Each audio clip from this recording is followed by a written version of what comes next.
Chapter 1. Mayfair, London, Friday the 1st of December, 2017. Alex Hyde's office?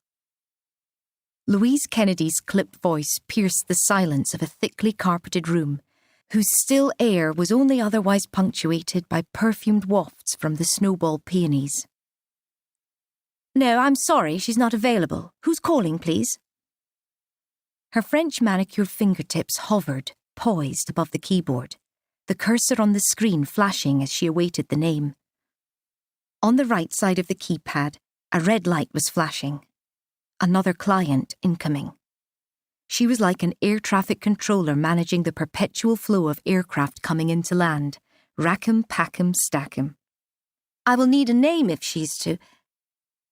She was careful to avoid exhaling into the mic of her headset, as the caller prevaricated, not believing her, not used to being told no. Her fingers twitched in the air as though twiddling a pen, restless to get on. The red light still blinking. She had to pick up within the minute. One never knew when it could be urgent, and at this level, urgent meant exactly that.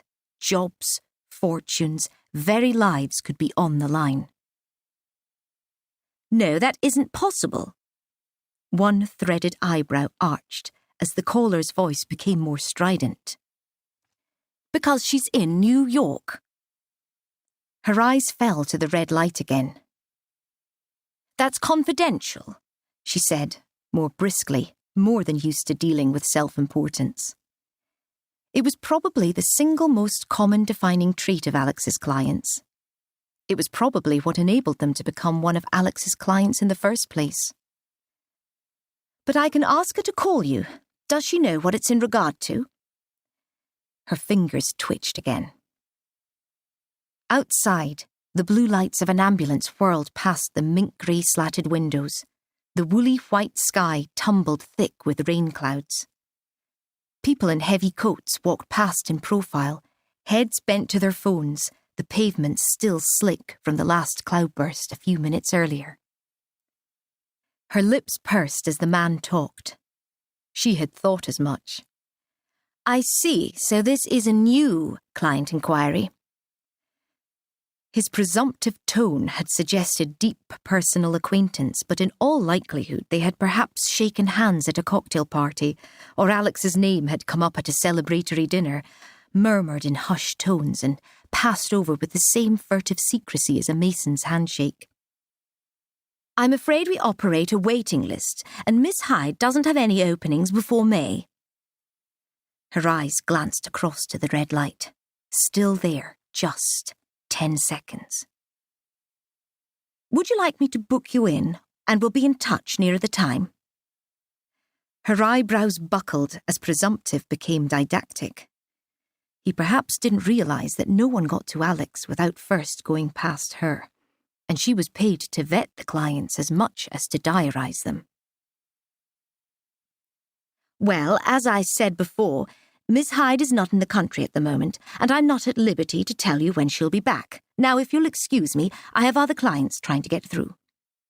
You're very welcome to call back at your convenience if you change your... Her finger hovered over the disconnect button, her eyes on the flashing red light. 3, 2, 1. Her hand dropped to the desk as though shot down, the words still ringing in her ears, as though every single one had exploded down the line with a bang. She leaned forward on her elbows, concentrating harder as she stared at the flashing cursor on the still blank screen, the red light now gone.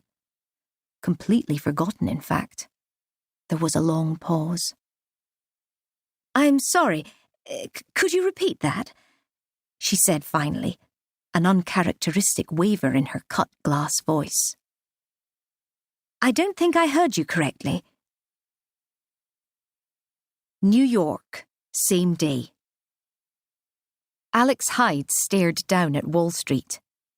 It was teeming with ego, pulsing like a muscle as people ran into the traffic, late for meetings and seemingly armour-plated against the flood of yellow cabs that hooted furiously, red taillights blinking, and wove a bravura dance from one side of the road to the other.